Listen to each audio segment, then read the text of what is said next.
Kampi ng bayan, kasangga ng masa, kapanalig ng batas at hustisya. Attorney Danny Con, abogado de Campanilla. Magandang gabi po sa lahat ng ating mga viewers, lahat po sa viewers sa Facebook at sa YouTube. Kamusta na po kayo dyan? Ako po inyong Mare ng Bayan, Mare Yao. Kasama natin ngayong gabi ang abogado de Campanilla na hindi nakabarong ngayon, in fairness. Hindi siya nakabarong, naka-follow siya. F as in follow. Okay. Walang iba. Attorney Danny Concepcion. Good evening. Ayun. Ayan. Hintay niya. Magandang gabi rin sa iyo, Mare, at sa ating mga kababayan na walang sawang sumusubaybay sa ating palatuntunan. Magandang gabi po sa inyo lahat. Ano, nakakaloko naman. Kung kailan ako naka-blazer, ikaw naka-polo, no? Oo. Parang sabi ko, parang may mali, di ba? Parang ako yung abogado, di ba? Paminsan-minsan Ako yung abogado sa sampay hayaan bakod. mo magkamali silang abogado. Abugaga lang. Okay. Well, anyway, marami tayong mga tatalakayin ngayong gabing ito. Kaya dyan lamang po kayo. Kung kayo po may mga katanungan, paano sila tatawag sa atin? Kung ang telepono nyo ay Globe, dito kayo sa number na ito magte-text o tatawag 0954-310-0331 at kung smart naman ay 0961-770-8807. Hindi na po kinakailangang i-memorize yan. Makikita po ninyo yan dyan nakasulat sa inyong screen. Ayan. Madaling makita. Madaling ma-text, di ba? Kasi ang hirap mag-memorize Ngayon, kayo. pag nawala sa screen, nandun po sa Crawl. yung Nagko-crawl. yung tumatakbong nakasulat. Yan. Crawl. Di ba may tawag dyan? Crawl, di ba? Tama ako? Crawler. Crawling text. Ayan. Sa Tagalog, gumagapang na nakasulat. Okay, sige. So anyway, so yan po ha, nasabi na sa inyo ni Attorney Danny Concepcion kung paano kayo tatawag sa amin. At eto na, are you ready, Attorney? Sige. Okay, eto na. Ang layo. Iloilo City. Kung Si saan ang mga Vincent Ilonggo ay, pag sinabi mong Ilonggo ay ka, malambing yan. malambing. Ganon, di ba? Pagkapangpangan, Malakas ang boses. ayun, ako yun. At saka, At saka, masarap magluto. ayan. Pwede rin naman masarap kumain. Mas okay na yung masarap magluto. Kasi hindi ako yung magluto, di kumain na lang ako. tama. Kapangpangan ako, di ba? Masarap kumain. Ayan. Yung Tagalog mo, yung pagka, di ba ano ka, Valenzuela, Batanggenyo ka ba? Ay, hindi. Ikaw Tagalog ay yung tatay ko. Tagalog na Tagalog. Pero ang nanay ko'y Ilocana. Malambing. Pero ang lola ko'y Kapampangan. O, tingnan mo. Ngayon, Kapalit paano sila pala. nakita-kita, hindi ko talaga Hindi mo na mawari. O, sige. Well, anyway, so Iloilo City, si Vincent, siya ay 33 years old, may tinulungan po akong babae noon. Gentleman Noon. naman pala eh. Diba? Pero kalaunan ay nalaman kong sangkot pala siya sa napakaraming scam. Ay, lately, Iskamera. oo, iskamera ha? Okay, bagong term yan ha? Lately, may dumating na letter na nakapangalan sa kanya, pero apelido ko ang ginamit niya. Kaya hindi ko ito tinanggap. Oo. My fear is, she may forge documents showing we're married, or if she made loans that would make me liable. Ano po ang dapat kong gawin to make sure I am not liable? Makaka-help po ba ang Senomar? In short, sabi niya, hindi kami kasali, excuse me po. Kasi baka ginagamit yung apelido niya. Okay. Pero siguro, Scammer daw. bakit naman niya naisip na manloloko yung babae at gagamitin sa kanyang panloloko ang pagpapanggap na sila'y mag-asawa? Baka, di ba, pag scammer, iba-iba ng pilido, iba-iba ng pangalan. Oo. Oh. Baka naman hindi lang niya tinulungan. Baka naman nagkaroon sila ng relasyon. Yun nga siguro, nagkaroon ng relasyon, di ba? Kunwari pa itong si Vincent eh, ikaw talaga eh, mapagpanggap ka rin eh, Ah, di ba? pero yung hindi niya pagtanggap doon sa Letter. dumating na letter, ay pwede naman niya talagang hindi tanggapin. Eh, hindi naman kanya yun. Unang-una ay hindi kanya. Oo. Pangalawa ay hindi naman yun ang pangalan nung babaeng kakilala niya. Correct. Oo, tama. Pero kaya lang, kung tinanggap naman din sana ninyo yung sulat at nabasa, Eh, di nalaman sana ay niya. sana nalaman natin kung ano ba yung sulat na yon. At ang sa ganun hindi tayo aagam-agam Kung ano yun. kung ano yon. Okay. Ang tanong ko ay Hindi tayo ganito. nanguhula. Ang tanong ko ay ganito. Paano naman niya kaya nalaman na scammer siya? Siguro may mga kaibigan siyang nagsabi, Nahuli Na- kaya niya sa akto? yung babaeng yan marami ng kaso yan. Diba? In short, Pwede. baka may nag-warning sa kanya. Pwede. Oo. Oo. Oo. So anyway, ang tanong niya, kasi ito ang talagang kinakabahan siya eh. Eh baka madamay siya. Kung hindi naman talaga kayo kasal at wala ka namang pinirmahan doon sa mga transaksyon na kanyang pinasok, Mm-mm. ang wala kang dapat ipag-alala. Mm-mm. Kasi nga, hindi naman kayo nagpakasal. Pero subalit datapot ngunit, Yes. kung kayo ay... Nakakaba mo na siya ngayon. Oo, kung kayo ay talaga namang nagsasama, Eh nagsasama lang naman. Pwede man jowa-jowa lang. pwedeng sabihin natin may common law relationship. Okay? Okay. Sometimes, yung mga common law relationship ay nagpuproduce din yan ng mga effects. Like? Na pwede niyang sabihin kasabwat ko po siya. Andako, yun ang masakit doon. Oo, yun Maski ang pa masakit doon. wala naman talagang kasalang naganap, pero dahil naman sila ay nagsasama, ay pwedeng sabihin ng babae kasabwat ko po yan. Okay, ang tanong, ito medyo masaklap na to, nagmahal lang siya. O kaya na, alam mo na yon medyo nag-fling-fling-fling. Eh, magkasama nga sila. Paano siya makakalusot sa ganyang klase kung hindi naman talaga siya involved? Unang-una nga sabi ko, dapat ay wala siyang pinirmahan. Okay? Pangalawa, dapat hindi naman talaga sila nagpakasal. So wala silang relasyon. Mm. At yung iba, At hindi rin Ay, siya tumutulong sa pag-iengganyo or oo, whatsoever. at hindi ka Oo. hindi ka tumulong sa kanya Siya accessory. doon sa pagkausap, doon sa mga taong nagkaroon ng business transaction itong kaibigan mo. So kung wala naman talagang ebidensya na ikaw ay tumulong doon sa mga transaksyon na pinasok ng iyong kaibigan, ay wala kang dapat ikabahala. Ayan. Ngayon, pero nagtataka lang ako bakit yung sinasabi niya yung Senomar? Eh kasi pakita na hindi talaga siya kasal.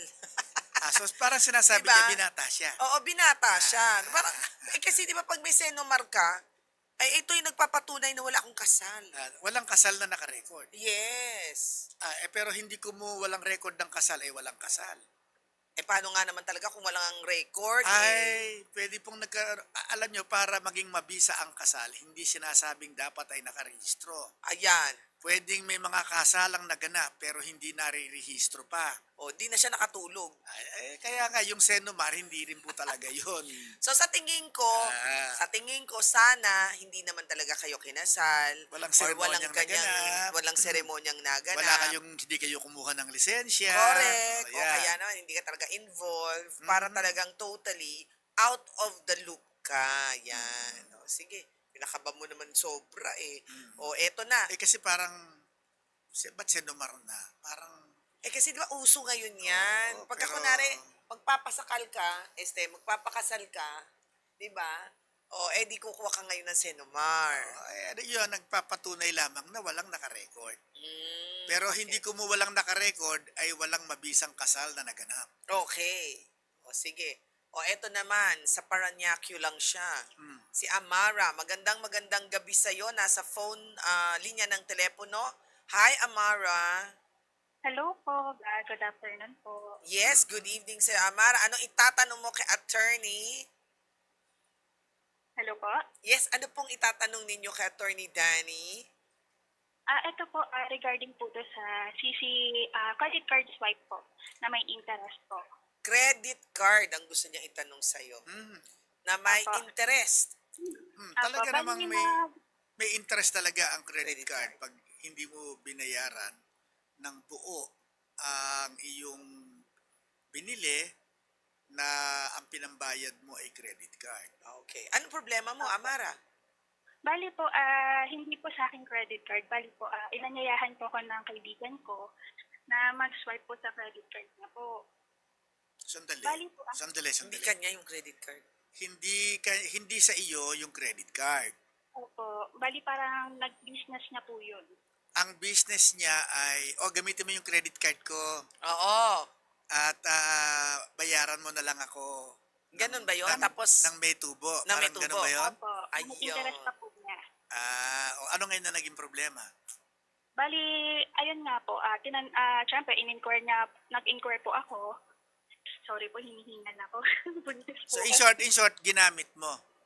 Opo, bali, bago po ako mag-swipe sa kanya, tinanong ko muna po kung magkano yung usually na interest. Sabi niya po, 3 to 5% lang po. 3 to 5% per Per annually na daw po yun. Kumbaga, isang buo na daw po yun. sa isang taon, ang 3% isang taon, hindi 3% isang buwan. Opo, bali yun po yung naging usapan po namin. Bago po ako mag-swipe, nag-inquire po muna ako. So, ayun po, after, sabi ko, kailan ko malalaman yung interest? Sabi niya po, pag nakaswipe na daw po ako. Mm. So, after swipe po yun, nag-swipe po ako ng 15,000, worth grocery naman po yun. Tapos nag-send na po siya sa akin after po noon, nag-send po siya sa akin ng magkano po yung magiging payable. Mm. Yung 6 months po is 4,900 po ang bayaran, installment. 4,900 po, so lumalabas po siya na 29,000 sa loob po ng 6 months. And Okay. or pag 12 Kasi months naman, sa ilang buwan yung 15,000 ang inutang niya. correct. 4,000 plus sa 6 months. So, lumalabas daw 29,000. Ang Opo. total Bakit? ng 15,000 na inutang niya. Bakit naging 29? Bakit to naging 29? tinanong ko po siya regarding doon. Ang sabi niya po kasi is bukod daw po yung interest ng bank and interest niya daw po. Pero maliit lang naman daw po yung interest niya, yung bank daw po is 5% daw po ang interest. Okay. Ang pagkakaalam ko, attorney, siyempre ikaw puro credit card ka din eh.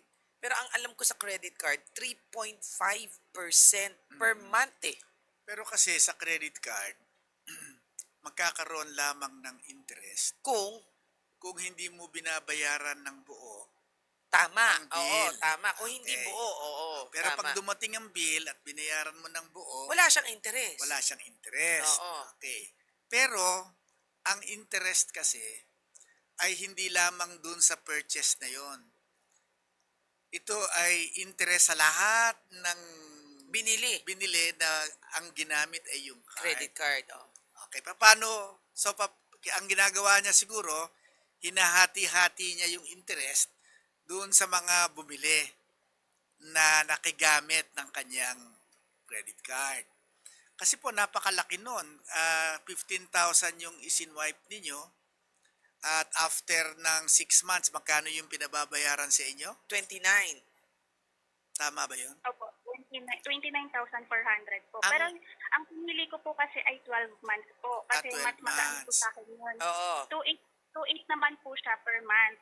So, lumalabas po siyang 34,000. Pero naging questionable po yun sa akin. Kasi sabi ko, bakit ang laki? Kung alam ko lang po ng ganyan kalaki, hindi na po sana ako nag-swipe. Nangutang na lang po sana ako ng cash. Tama. Anong sabi niya? Tapos sabi niya po sa akin, ayun nga, syempre, kaibigan ko po siya. Isang dekada na po kami magkaibigan. Nagtiwala na lang po ako. Sabi niya po kasi, ganun daw po talaga ang ng bangko. Tapos po, nagkaroon din po ako ng loan sa kanya ng 10K cash. Pero butal-butal ko po yun hiniram. So, total of 25,000 po. Pero hindi naman sa credit card. Hindi naman po, kasi sinasanda ko sa akin through GCash lang naman po eh. Mm. Tapos po, since ang sahod po kasi is 15, minsan po ang 15, pag tumatama po ng linggo, automatic po is Monday na po yung sahod. Mm. may penalty po siya ng 800 per day or pag 1 month po is 4,000. Kaibigan mo talaga ito. Opo, pero ngayon hindi na po. Sige. Tapos, Kaibigan nagtanong niya. po ako, sabi ko, bakit ganon? Sabi ko, bakit parang sobrang laki naman? Sabi niya, 500 lang naman daw po yung tubo niya daw po doon, hindi naman daw po kalakihan. Tapos po, nagtataka na po ako, sabi ko, parang bayad ako ng bayad, hindi ako matapos-tapos sa kanya. After 5 months po ng pagbabayad ko sa kanya, umabot na po ako ng 45,000. Sa 25,000 po na hiniram ko po. Okay. Hindi sobrang doble pa, no? Oo nga. Opo, tapos, kinumplis niya na po yun. Sabi ko, magkano pa ba yung babayaran ko? Kasi may balance pa nga daw po, gawa nga nang nade-delay po ako. May 22,000 na balance pa daw po ako. So, tumatatak po na 67,000 yung total na babayaran ko. Mula sa 15. Opo, so, Eh, syempre po, Oo. Anong syempre tanong po, mo? nagtaka na po ako, bakit sobrang laki, nanghingi ko ng SOA. Sabi ko, okay lang ipakita mo sa akin yung SOA, tapos i-flash na lang natin yung interest mo, i-compute natin ng maayos, kasi baka nagkamali lang po siya. Bawal niya po daw ipakita yung SOA through privacy niya daw po. o di ba sabi mo, pagka hindi mo pinakita yung SOA, dahil hindi ko naman ma-check yung aking babayaran, hindi ako magbabayad. Opo, ito na po, nagkabaranggayan na nga po kami. Binabarangay ko po Baranggayan. siya. Mm. Opo, binabarangay ko po siya kasi parang hindi ko po nakukuha yung gusto kong malaman. Sabi ko parang niloloko mo na ako, binabaon mo na ako. Pinabarangay ko po siya. So sa first and second hearing po, same na Lupon member po yung kausap po namin. Tapos sinasabi na lang po ng Lupon member na sobra na nga yung binayad po, let go na po. Ayaw po niya, tapos di din po siya nagpakita ng SOA. Pero sabi po ng Lupon na kahit dala daw sa korte, kung hindi niya daw po ipapakita yung SOA, pagdating daw po sa korte, kailangan niya pa rin daw i-present po yun. Anong tanong nyo? Ayun po, balik yung haba po siya kasi nag-third hearing po kami, inanuhan na po ako ng amicable settlement kasi ibang Lupon member na po ulit yung nakausap na po ulit namin. Tapos parang in-insist na lang nila ako na tapusin na natin to, magbayad ka na lang, o from 10K. Yun Hindi nga, po ako pumayag. kaya nga tayo nagbaranggayan, ayaw kong bayaran yung sinisigil mo eh. Kung babayaran ko din naman yung sinisigil mo, di walang nangyari doon sa reklamo ko. Sana sinabi mo sa kanya. Sabi mo Opo. sa kanya, Opo. magkakasundo tayo kung babawasan mo yung katakot-takot na sinisingil mo sa akin. Sa totoo lang, meron mo siyang krimen na ginawa eh. Anong krimen? Alam mo, yung pagka nagpapautang ka, ay dapat may lisensya ka. Tama. Ayan ang karamihan na maraming gumagawa niya na walang lisensya. wala naman Di silang ba dapat lisensya. nagkumukuha sila ng lisensya mula sa Bangko Sentral ng Pilipinas?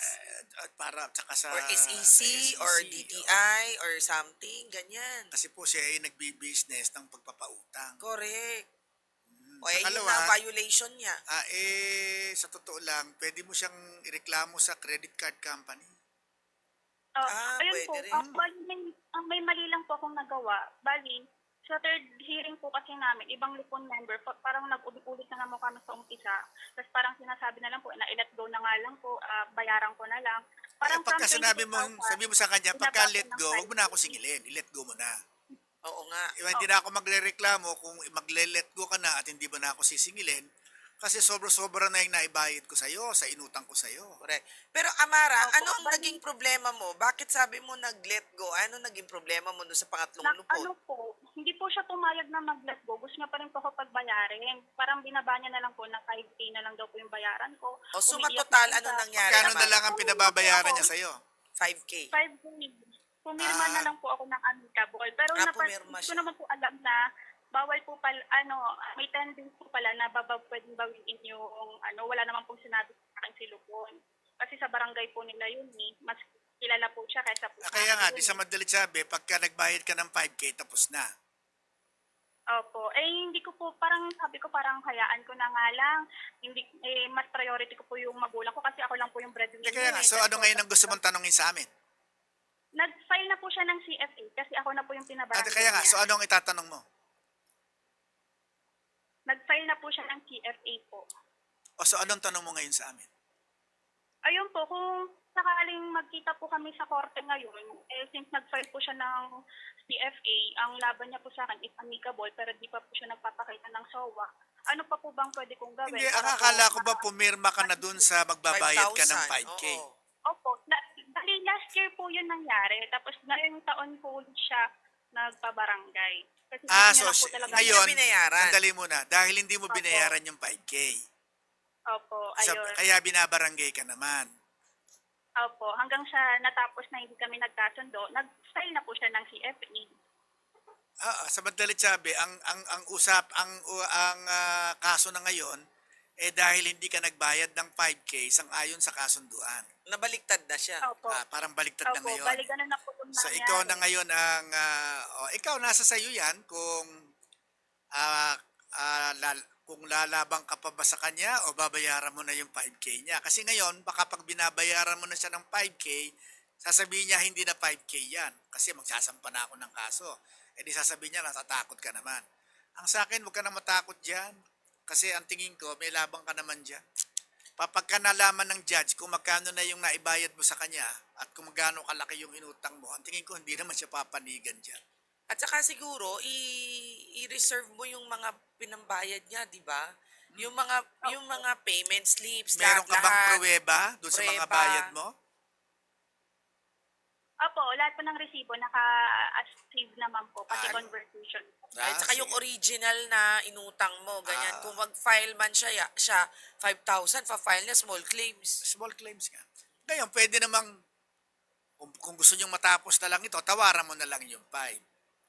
Oo, kasi Tama kamo, kasi mo, sige, kasi 5 naman kasi yung hinihingi mo, wala ka naman pinakikita pa sa aking sowa. O sige, ano lang tayo, 1,000. salubong na lang tayo. Diba sabi mo, friends tayo? I thought we're Noon, friends. noon. Hindi na sila friends. Hindi na sila friends. Tawaran mo na lang siguro, sabi mo 1,000 na lang at tapos na. Oo, kasi sa totoo lang, sabi mo may violation ka naman eh. May violation ka, nagpapautang ka ng wala ka naman lisensya. Correct. At pwede pa kitang i-report sa credit card na yung credit card mo Ginagamit mo mong sa business. negosyo. Mm. Correct. Opo, Nakuha mo na, actually po, Amara. Opo, actually po, ang ginawa niya na po kasi noon is binayaran niya na po pala yung in-swipe ko within a month. Oo Pero nga. ang pinapalabas niya po sa akin is nagbabayad pa daw po siya ng credit Kaya card. nga, so Credit card kinakailangan also. yung SOA. Kailangan Opo, mapakita. kaya, Actually, pagka nagsampa siya ng kaso, yun ang hihingi ng abogado mo. Kukuha ka ng abogado at sasabihin ng abogado mo sa husgado na, ay, ipakita ko nila yung SOA at para malaman natin kung magkano yung, Pero small claims, walang abogado. kung walang abogado, di siya manghingi. Oh, tama. O, ikaw na, ha? Okay, so Opo, may bali choice pag- ka. Either one, makipag-ayos ka, na sabihin mo 1,000 na lang. Kung hindi, Antay mo yung demanda sa'yo. oo, sabihin mo sa kanya, may violation ka rin naman. Tapos number 2, dami-dami kong binayan. Sa tingin mo, papanigang ka pa. Sige. Di ba? Okay? okay po, medyo Okay. gumana po yung pakiramdam Ay, ko po. gumana Thank you ang so much pakiramdam po. niya. O, sige. Buntis nga daw siya eh. Pangilang pagbubuntis mo na ba yan? Oo. First, First. Tapos kunin mo siyang ninang para abay ano na kayo. Friends. Para yung kanya pakimkim, yun ang ibabayad mo sa kanya. Sige, ikaw kasi, ano ba naman yan? Alam mo, sabi nga nila, sa magkakaibigan talaga, mahirap may pera, no? Involvement ng Opo. pera, ha? Okay, sige, good luck sa'yo. Thank you, Amara. Sige. so much po. Okay, maraming salamat. Hindi ko alam kung nakatulong ba yung sinabi ko sa kanya na kunin na lang ng ninang, no? But anyway, maraming ang bilis naman talaga. Closing na tayo. Closing na tayo, hindi pa Oh, nga sige. tayo. Ano ba naman yan? Parang O, isa sige. pa lang yung Parang nasagot isa pa lang yung natin. nasagot. Ang tagal kasi ni Amara eh. Oo. Well, anyway, maraming salamat po sa inyong pagsama sa amin ngayong gabing ito at sana po natuto tayo kay Amara. Okay, wag tayo kukuha ng mga ganyan mga kapit sa patalim kasi talagang yun ay nakakasugat sa ating mga kamay. Yan. Well, anyway, I'd like to say hi to Papa Jimmy, Mama Trining, and of course, Babe Mac Castro. Ako po yung Bare ng Bayan, Mariao. Dani Concepcion po, ang abogado de Campanilla ng Bayan. Bumabati sa inyo ng magandang gabi. At babatiin ko na rin yung aking kaisa-isang nanay. Yan. Si Miss Bayambang. Nay. Ganda ng bate. Nay. Sa Okay. ating mga kababayan, hanggang sa susunod po nating episode. Bye!